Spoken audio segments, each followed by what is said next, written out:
Stop loss. A lot of people have been asking questions on stop loss, so I decided to make a video about that. So sometimes you have a coin and you don't want to lose out when it starts falling or when it starts crashing.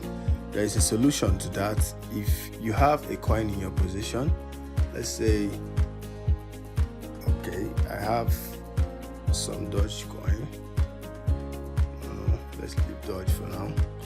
Let's say, what's the smallest coin that I have here? Okay, let's say this RSR, for example.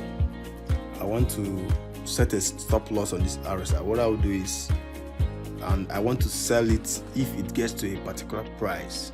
So what I will do is, I will set, since I already have the coin, I'll click on RSR and USDT. Now,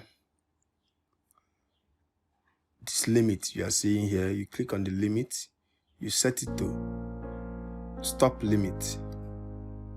You click on stop limit. Now it has gone from limit to stop limit, but then you have to go to the sell because you want to sell it off. You already have the coin, you already bought the coin, so you want to sell it off. You click on sell, click on change it to stop limit, and then here, stop. Here is where you set a price that, okay, this coin right now is at 0.08, 0.08, and maybe you are fearful that it might go down to 0.06 or whatever, and you don't want to, maybe you bought it at 0.06 and you don't want to lose your money or go into loss, although you won't be in loss unless you sell, because definitely after going down, coins do come up.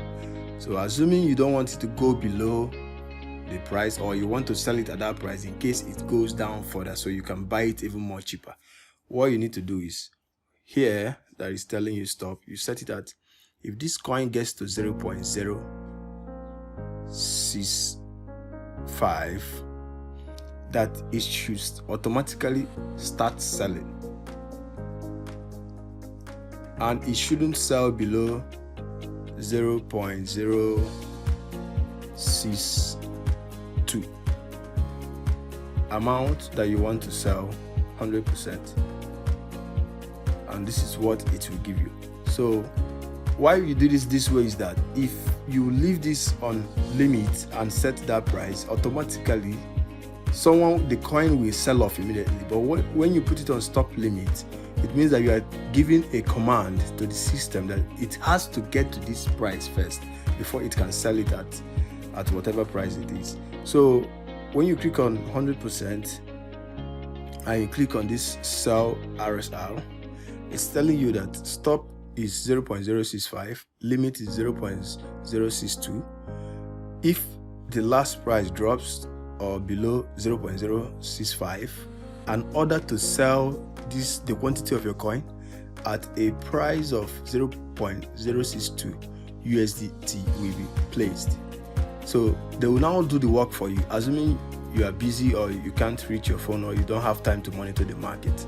Once you set it this way and you click on confirm, automatically it puts the order down here for you. Your order appears down here. So if anything happens to this coin, you don't have to worry about, or maybe your initial capital going down and then you waiting for it to come up. When it gets to this stage, it's going to sell it off, and then you have leverage of buying back much cheaper. So that is how the stop limit works. If you have other questions or other things you would want to learn on the Binance, just drop them below the comment. If you haven't subscribed to the channel, please click on the subscribe button, share these videos, and thank you for watching.